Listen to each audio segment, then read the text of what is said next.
मैं आपको इस वीडियो में बताने वाली हूँ 6 से 10 तक क्वेश्चंस बिल्कुल समझा के बताऊँगी। अगर ये वीडियो आप शुरू से एंड तक देखते हैं तो इस क्वेश्चन के लिए कोई और वीडियो देखने की ज़रूरत नहीं पड़ेगी। तो ये वीडियो आपके लिए काफ़ी हेल्पफुल होने वाली है, तो बने रहिए हमारे साथ। Hello everyone, welcome back my YouTube channel. मैं हूँ मनीषा और आप देख रहे हैं स्टडी विथ मनीषा। तो हमने 1 से 5 तक क्वेश्चंस करा रखी। अगर वो आप वीडियो देखना चाहते तो जाके देख सकते हैं, लिंक डिस्क्रिप्शन में दे देंगे। 6 नंबर क्वेश्चंस पढ़ते हैं। 6 नंबर क्वेश्चन है, यदि बिंदु 1 2 और दूसरा बिंदु है 4 और y, तीसरा बिंदु है x और 6 और फोर्थ बिंदु है 3 और 5, इसी क्रम में लेने पर एक समांतर चतुर्भुज की शीर्ष हो तो x और y ज्ञात करनी है हमें। तो इसमें दिया हुआ है एक समांतर चतुर्भुज है, ठीक है। ये इसके शीर्ष, इसके 4 बिंदु दिए हुए हैं। इससे हमें एक समांतर चतुर्भुज बनाना है और शीर्ष x और y भी ज्ञात करना है, ठीक है। सबसे पहले हम ये देख लेते हैं समांतर चतुर्भुज कहते किसे हैं।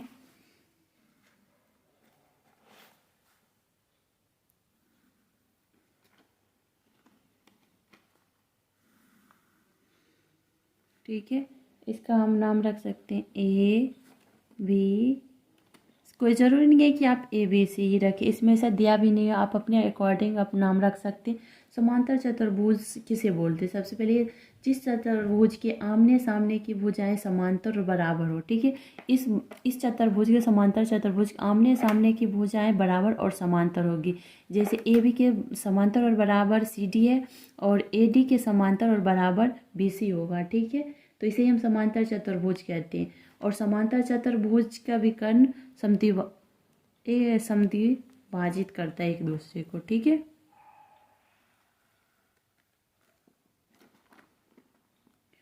और समांतर चतुर्भुज के आसन्न कोण का योग 180 डिग्री। आसन्न कोण मतलब ये कोण और ये कोण मिला के 180 डिग्री होगा। जैसे कोण ए प्लस कोण डी इक्वल टू 180 डिग्री होगा, ठीक है। तो हमने जान ली है, बेसिक इन्फॉर्मेशन है इसका। तो अब हमें निकालना क्या है, ये तो निकालना है इसका x और y का मान दिया हुआ है। इसका सबसे पहले जो निर्देशांक है वो लिख लेते हैं। a का हम ले लेते हैं 1 2, ठीक है। और b का हो गया 2 8 और c का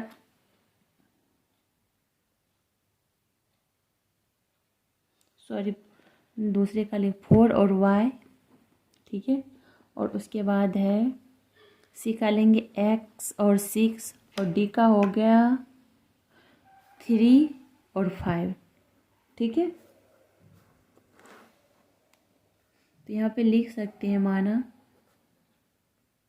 a बराबर 1 और 2, b बराबर हो गया 4y, c बराबर हो गया x 6, ठीक है।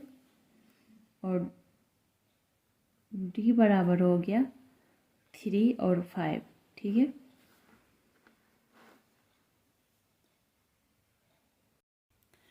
इस बिंदु जहाँ पे एक दूसरे को काटती है तो यहाँ पर हम कुछ भी रख सकते हैं। हमने यहाँ पे P लिखे हैं, यहाँ का हमने P रख दिए। तो अब हम लिखेंगे चूँकि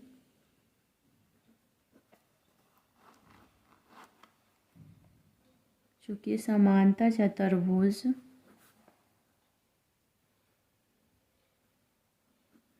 चतुर्भुज के विकर्ण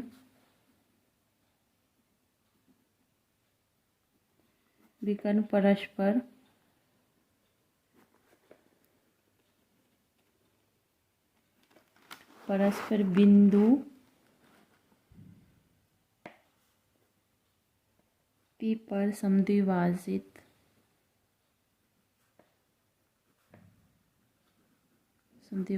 करता है, ठीक है। करते हैं तो हमें P बिंदु का निर्देशांक निकालना है, ठीक है। तो समद्विभाजित करने का मतलब है कि जितना ए बी होगा, ए और P होगा उतना पी सी होगा, ठीक है। जितना डी पी होगा उतना ही पी डी होगा, ठीक है। समद्विभाजित करने का मतलब यहाँ है। तो हमें पता है अगर कोई रेखा को एक बिंदु समद्विभाजित करे तो उसका हम कैसे निर्देशांक निकालते हैं। तो x के लिए, यहाँ इस बिंदु के लिए x के लिए हम क्या निकालेंगे, x1 मतलब x1 x2 बट्टे 2 होता है। ठीक है, इसके लिए हमने इससे पहले वाले मध्य बिंदु का निर्देशांक कैसे निकालते हैं, इसमें इस टाइप का हमने इससे पहले निकाल चुके हैं मध्य बिंदु वाला। ठीक है, तो x बराबर हम लिख सकते हैं x प्लस x1 आप इसको अकॉर्डिंग मान सकते हैं, ये हमारा x1 हो गया, x2 इस टाइप का मान सकते। x प्लस 1 बट्टे 2 इक्वल टू हो जाएगा 3 प्लस 4, यानी ये इसका x वाला x 3 प्लस 4 बट्टे 2। ठीक है, x के लिए तो ये हो जाएगा x, तो इसे जोड़ेंगे तो इसको, तो ये हो जाएगा x प्लस 2, इस 2 से ये 2 कट जाएगा, इक्वल टू हो जाएगा, इसको जोड़ देंगे 7 हो जाएगा। तो x बराबर कितना आ जाएगा 7, ये 1 है ना, तो ये इधर प्लस में इधर आके माइनस में हो जाएगा 6 हो जाएगा। ठीक है, x बराबर हमने निकाल लिए। इसी तरह से हम y के लिए निकाल लेंगे, तो ये हो जाएगा y प्लस 5। ठीक है, बट्टे 2 इक्वल टू 2 प्लस y वाले लेंगे अब 6 प्लस बट्टे 2। ठीक है, तो ये 2 से 2 कट जाएगा, ये हो जाएगा x y plus 5 equal to 8 हो जाएगा। ठीक है, ये 5 इधर प्लस में इधर आके माइनस में हो जाएगा, y बराबर हो जाएगा कितना 3। ठीक है, तो और x और y का जो हमें निकालना था, x बराबर कितना आ गया है 6 और y बराबर आ गया है 3। ठीक है, इसका आंसर हो जाएगा x बराबर 6 और y बराबर 3। इस तरह से आप इजीली निकाल सकते हैं, क्योंकि हमें पता है समांतर चतुर्भुज की जो ये विकर्ण है एक दूसरे को समद्विभाजित करते इस बिंदु पे। तो हमने एक बार x को निकाल लिए हैं इस मध्य बिंदु लेके, क्योंकि ये जितना बराबर उसके बराबर इतना है, तो हमने सारे x वाले को, ये x का निर्देशांक वाले x का लिखा जाता है, तो पहले हमने x का निकाल लिए, ये x प्लस 1 बट्टे 2 इस बिंदु का निर्देशांक निकालने के लिए फिर इसके बराबर हमने कर दिए x वाले को 3 प्लस 4 बट्टे 2। ठीक है, तो हमने इससे x का निकाल लिए और फिर ऐसे ही हम y का निकाल लिए हैं। 7 नंबर क्वेश्चंस पढ़ते हैं, उसके बाद सॉल्व करेंगे। बिंदु ए के निर्देशांक ज्ञात कीजिए। ठीक है, जहाँ ए भी एक वृत्त का व्यास है जिसका केंद्र 2 और -3 है, तथा बी के निर्देशांक जो है 1 और 4 है। ठीक है, तो हमें इसका निकालना है। तो इसके निकालने के लिए सबसे पहले हम एक वृत्त बनाएंगे। इसका वृत्त बना लिए, इसका ये व्यास, ये व्यास एक जीवा भी होता है। जो व्यास होता है वृत्त का सबसे बड़ा जीवा होता है। तो व्यास जो है केंद्र से होके गुजरता है। ठीक है, तो केंद्र का यहाँ पे निर्देशांक दिया हुआ है, हम इसे O मानते हैं, और ये इसमें A और B दिया हुआ है। तो ये हो गया 2 और 3। ठीक है, और B का निर्देशांक दिया हुआ है 1 और 4। ठीक है, 1 और 4 दिया हुआ है, और O का निर्देशांक इसमें 2 और 3। तो हमें A का निकालना है, B का दिया हुआ है, तो हमने क्या मान रखे, केंद्र को O मान लिए हैं। तो यहाँ पे लिखेंगे माना वृत्त का केंद्र, माना वृत्त का केंद्र 0, मतलब O को हमने 2 और 3 है। ठीक है,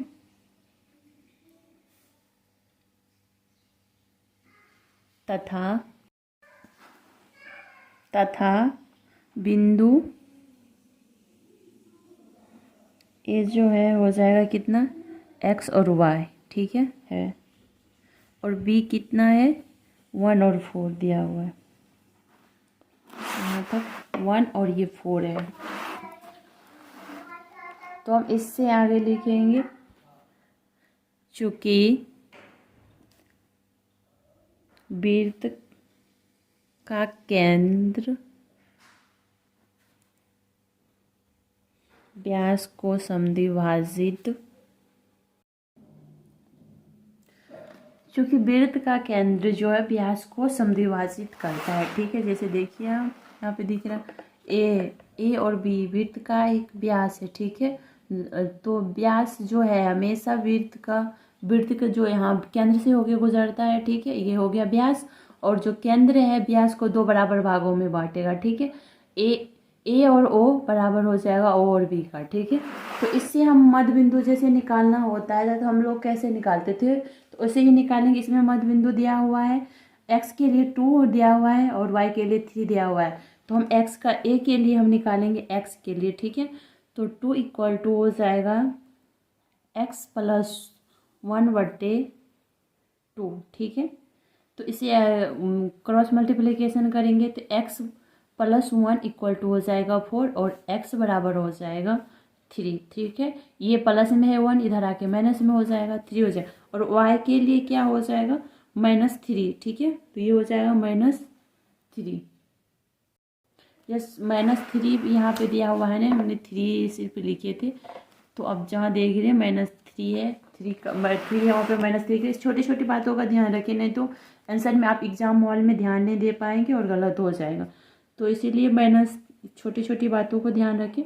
y प्लस 4, तो हम इसे आप चाहे तो यहाँ पे हमने x और y मान रखे, तो इसे हम x2 y2 मान सकते हैं। आप इसे याद रखने के लिए मान सकते हैं। अगर आपको एक बार आप समझ जाते हैं तो आपको फिर मानने की ज़रूरत नहीं पड़ेगी।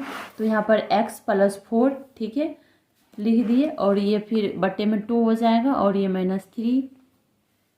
तो इसे सॉल्व करेंगे, वही क्रॉस मल्टीप्लिकेशन करेंगे तो हो जाएगा -6 और ये हो जाएगा y प्लस 4। ठीक है, इधर 4 में है, इधर आके माइनस में हो जाएगा, इसीलिए y बराबर हो जाएगा -10। तो बिंदु ए का निर्देशांक क्या हो जाएगा, पहले x वाले अक्ष का निर्देशांक लिखते हैं, उसके बाद y वाले, तो ये हो जाएगा 10 हो जाएगा। ठीक है, 3 ने -10, तो ये 3 और -10 हो जाएगा। 8 नंबर क्वेश्चन सब सॉल्व करेंगे। यदि a और b क्रमशः -2 है और 2 और -4 है हो, तो बिंदु P के निर्देशांक ज्ञात कीजिए ताकि AP इक्वल टू हो जाए 3/7 AB हो और P रेखाखंड AB पर स्थित हो। ठीक है, P जो रेखाखंड है AP पे स्थित है। तो इसे हल करने के लिए हम क्या करेंगे, सबसे पहले एक रेखाखंड खींचेंगे। ठीक है, ये हमारा हो गया एक रेखाखंड। ठीक है, और ये इसमें दिया ही हुआ है, तो ए भी दिया हुआ है, तो हम इसे ए भी मानते। और एक बिंदु है, ठीक है, वो बिंदु कहीं भी हो सकता है, ये नहीं दिया हुआ कि समद्विभाजित कर रहा है, तो ये दिया हुआ है, हमने इसे पी यहाँ पे मान रखे हैं। ठीक है, तो ए बराबर ए का निर्देशांक दिया हुआ है -2। ठीक है, और बी का दिया हुआ है 2 और -4। ठीक है, पी का हमें निकालना होगा, तो x और y से मान लेते हैं।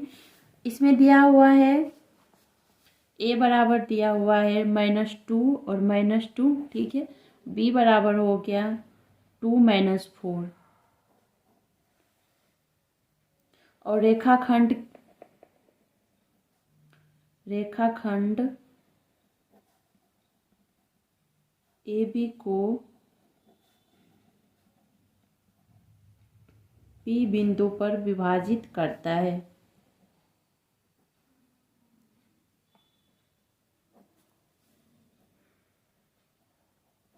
ठीक है, तो ये दिया हुआ है AP बराबर दिया हुआ 3/7 AB। ठीक है, तो अब इधर ये गुणा में है तो इधर आके भाग में हो जाएगा, AP बराबर हो जाएगा AB। ठीक है, तो ये हो जाएगा 3 और ये हो जाएगा 7। ठीक है, तो ए पी बराबर हो जाएगा 3 और ए बी बराबर हो जाएगा 7। ठीक है, ए बी दिया हुआ है 7, ए पी दिया हुआ है तो बी पी निकालेंगे या पी वी निकालेंगे। तो पी वी बराबर हो जाएगा, बी पी बराबर हो जाएगा A B minus A P. ठीक है, A B minus A P. ठीक है, तो ए पी क्या 7 दिया हुआ है, ये माइनस ये 3 दिया हुआ है, तो इसमें से -3 कर देंगे तो 4 आ जाएगा, और ये 3 है और ये 4 है। तो अब हमें निकालना क्या है, जो है ना, ये पी बिंदु जो है ना, ए बी को 3:4 के अनुपात में विभाजित करता है। ठीक है, तो हम इसे लिख रखेंगे, इसीलिए पी बिंदु पी एक्स वाई जिसको हमने मान रखे हैं को ए बी पी को 3:4 के अनुपात में विभाजित करता है।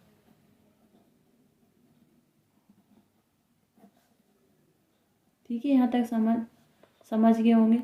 यानी जो पी बिंदु है ए बी को 3:4 में विभाजित करता है। ठीक है, तो अब इससे आगे देखेंगे हमें क्या निकालना और एक्स वाई निकालना है। ठीक है, पी बिंदु का निर्देशांक हमें इसमें निकालना है, तो इसके लिए हमें ये पढ़ रखे हैं। इसका निर्देशांक निकालने के लिए ये हो गया हमारा m1 और ये हो गया m2। ठीक है, ये m1 हो गया और m2 हो गया। एक्स वाई का डायरेक्ट निकालने के लिए विभाजन सूत्र है। ठीक है, जिसका हम यूज करेंगे।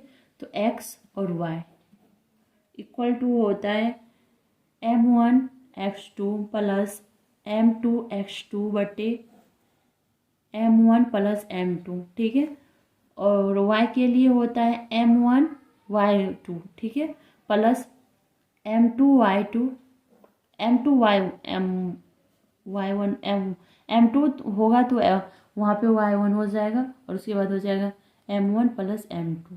ठीक है,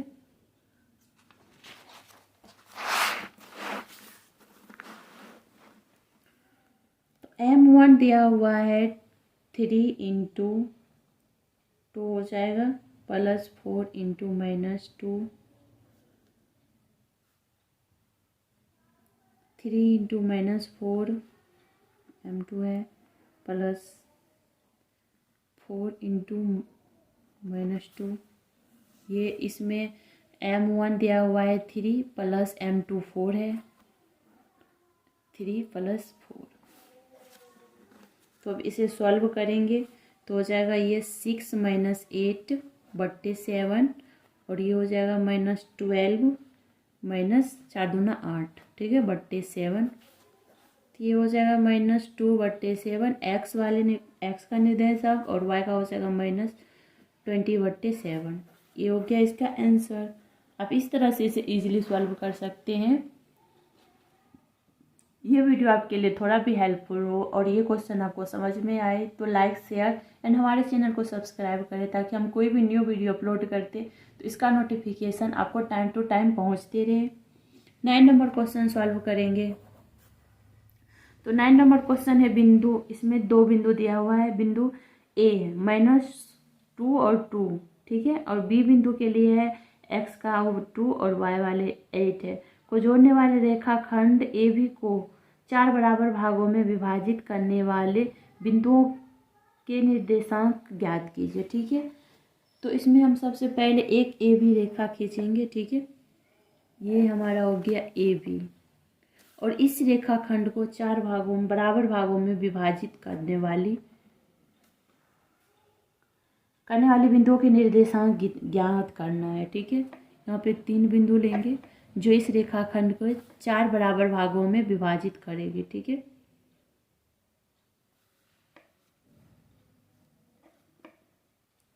इसे आगे बढ़ा देते हैं, इसे भी मान लेते हैं। तो ये से मान लेंगे P1 P2। हमने P माने, आपको जो अच्छा लगे वो मान सकते हैं। 3। ठीक है, ये P3 है। हमने यहाँ बराबर नहीं मान के चलते हैं कि हमने जो खींचा वो बराबर है। ठीक है, तो तो इसका निर्देशांक दिया हुआ है -2 और 2, ए का दिया हुआ है और बी का दिया हुआ है 2 और 8। ठीक है, तो ये जो 3 बिंदुएं हैं इस रेखाखंड के 4 बराबर भागों में बांटी, यानी ए पी बराबर P1 P2। ठीक है, इक्वल टू हो जाएगा P2 P3, इक्वल टू हो जाएगा P3B। ठीक है, तो यहाँ पे हमें लिखना पड़ेगा माना P1 P2 और P3 रेखाखंड ए बी को 4 समान भागों में, समान बराबर या समान जो भी लिखे, भागों में विभाजित करते हैं। ठीक है, विभाजित करता है।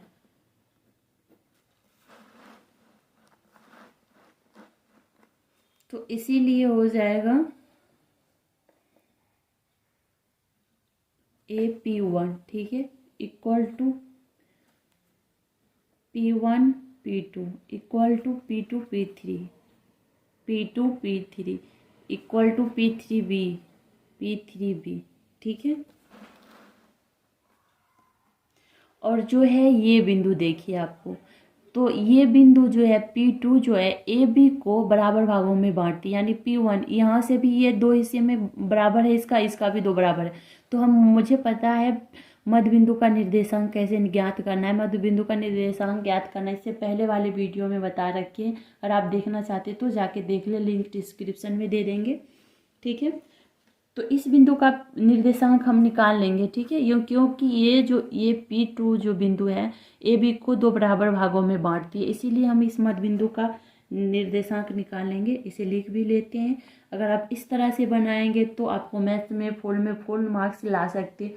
मैथ्स ही एक ऐसा सब्जेक्ट है जिसमें आप फुल मार्क्स ला सकते आसानी से। सब में आ जाता है, लेकिन मैथ्स में अगर आप अच्छे से बनाएंगे, गैदरिंग वगैरह ना हो, तो कटिंग कुटिंग ना हो, तो आपको 100 में 100 मार्क्स लाना आपके लिए इजी हो जाता है। तथा बिंदु P2 रेखाखंड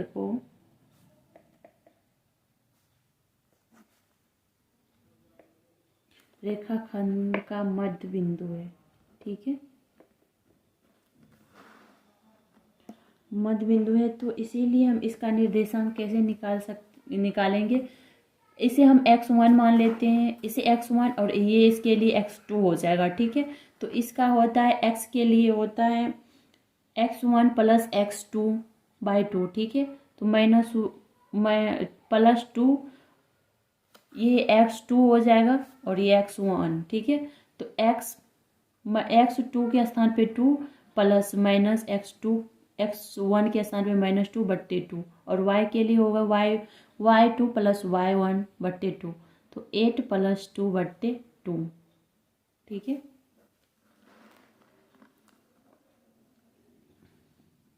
और इसका हो जाएगा 0, ये हो जाएगा +2 हो जाएगा, ये हो जाएगा, ये माइनस नहीं, ये माइनस और प्लस को गुना करेंगे, माइनस हो जाएगा, +2 -2 कट जाएगा, 0 हो जाएगा, /2, तो 0 हो जाएगा। और ये हो जाएगा 6 +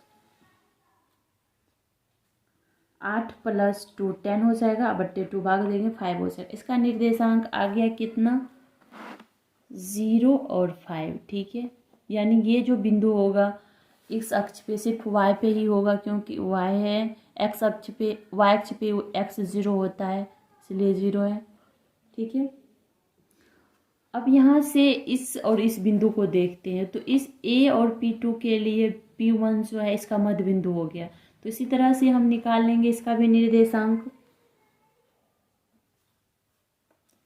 P2 के निर्देशांक। ठीक है, का निर्देशांक P1 का निर्देशांक।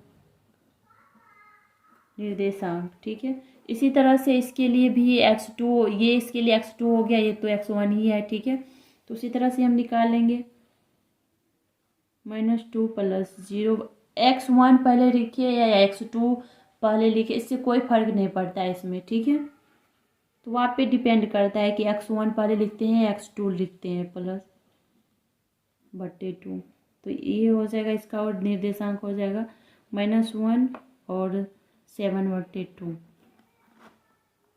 अब यहाँ से देखने के बाद देखिए P2 और B के बीच में देखिए ये बिंदु आ गया, तो P2 और B को ये जो P3 है बिंदु, ये दो भागों बराबर भागों में विभाजित करती है, तो ये हो गया इसका मध्य बिंदु। तो इसके लिए हमें फिर ये जो ऊपर जैसे निकाले वैसे ही निकालेंगे का निर्देशांक, तो हो जाएगा। तो इसके लिए फिर ये x2 हो गया और ये हो गया x1,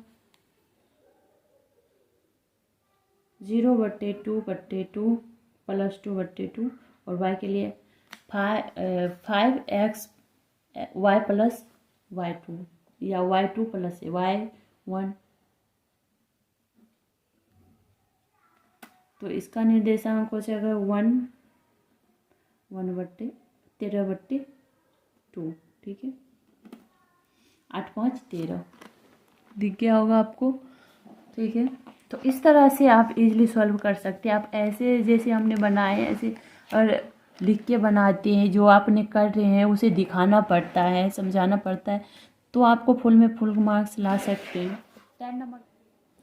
10 नंबर क्वेश्चन है, एक समचतुर्भुज का क्षेत्रफल ज्ञात कीजिए जिसके शीर्ष इसी क्रम में है 3, 0, 4, 5, -1, 4 और -2 और -1 है, ठीक है। संकेत में दिया हुआ है समचतुर्भुज का क्षेत्रफल होता है 1/2 उनके विकर्णों का गुणनफल, ठीक है। सबसे पहले तो हम ये देख लेते हैं समचतुर्भुज बोलते किसे। समचतुर्भुज ऐसा चतुर्भुज होता है जिसकी सभी भुजाएं समान होती है लेकिन कोई भी कोण समकोण नहीं होता है, ठीक है। तो समचतुर्भुज की सभी भुजाएं बराबर होती है लेकिन कोई भी कोण समकोण नहीं होता। तो मान लेते हैं ये हमारा एक चतुर्भुज है, इसका हम नाम लिख लेंगे ABCD, ठीक है। इसका ये हो गया विकर्ण, इसकी सभी भुजाएं, ये भुजा इसके बराबर हो जाएगा, ये भुजा इसके बराबर, ठीक है।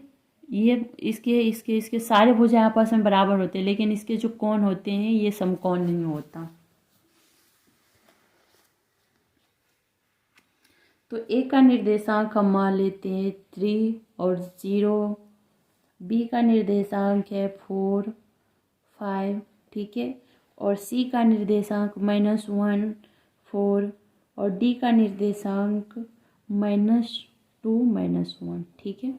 ये हम अपने अनुसार मान रखें, इसमें इस क्रम में दिया हुआ है बिंदु, ठीक है। लेकिन ABC आप PQRS कुछ भी मान सकते हैं, वो आप पे डिपेंड करता है। माना यहाँ पे मानना पड़ेगा A बराबर 3, 0, B बराबर 4, 5 और C बराबर -1, 4 और D बराबर है -2, -1, ठीक है।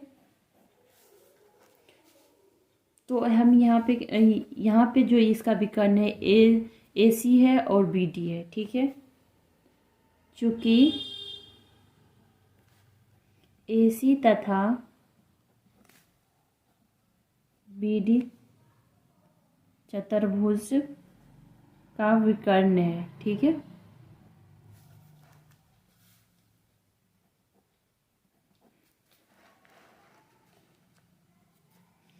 और विकर्ण दिया, इसका निर्देशांक, इसमें समचतुर्भुज का हमें वर्ग निकालना, क्षेत्रफल निकालना, क्षेत्रफल निकालने के लिए उनके वर्गों का गुणनफल, यानी इसका जो वर्ग का है इस वर्ग की लंबाई को हम सबसे पहले निकालते हैं, तभी उसका गुणनफल करना पड़ेगा।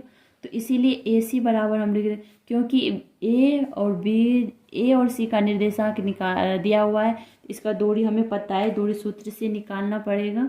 √x आप जैसे चाहे निकाल सकते हैं, -x2 - x1 का whole square plus y2 - y1 का होल स्क्वायर, ठीक है। -1 -4 स्क्वायर हो जाएगा प्लस 4 स्क्वायर, तो ये हो जाएगा -4 का स्क्वायर 16 होता है, 4 स्क्वायर 16 हो जाएगा √32, ठीक है। 32 को बाहर करेंगे तो 4√2 हो जाएगा। और इसी तरह से हम बी डी का निकालेंगे या बी डी या डी बी को निकालेंगे। बी डी का निकालेंगे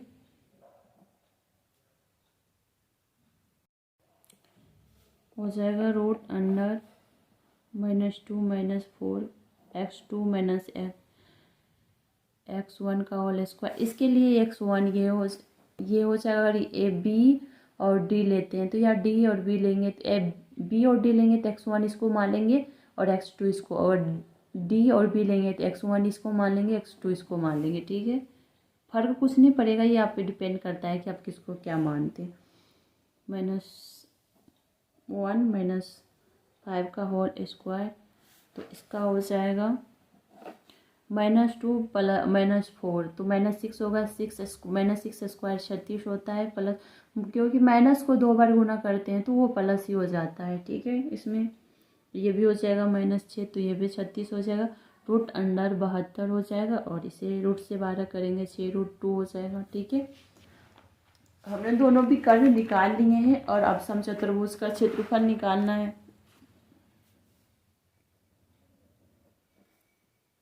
समचतुर्भुज का क्षेत्रफल इक्वल टू होता है 1/2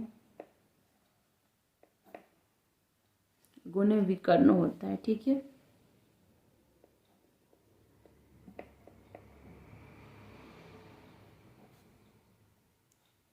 विकर्ण का गुणनफल। ठीक है, तो 1/2 विकर्ण कितना दिया हुआ है, एक विकर्ण AC दिया हुआ है 4√2। ठीक है, इंटू दूसरा विकर्ण दिया हुआ है 6√2। ठीक है, तो √2 और √2 को आपस में गुना करेंगे तो 2 हो जाएगा। ठीक है, 6 × 24 × 2 हो जाएगा। इस 2 से ये 2 कट गया, आ गया 24 मीटर पर इकाई। ठीक है, हो गया आंसर। आई होप कि ये वीडियो आपके लिए हेल्पफुल हो। अगर अच्छी लगी हो और हमने जो बताए हैं वो क्वेश्चन आपको समझ में आ रही हो और आपके लिए वीडियो हेल्पफुल हो, हमारे वीडियो को लाइक कीजिए, शेयर कीजिए और हमसे जुड़े रहने के लिए हमारे चैनल को सब्सक्राइब करें ताकि हम कोई भी न्यू वीडियो अपलोड करते हैं तो इसका नोटिफिकेशन आप तक पहुँचते रहे। Thank you for watching.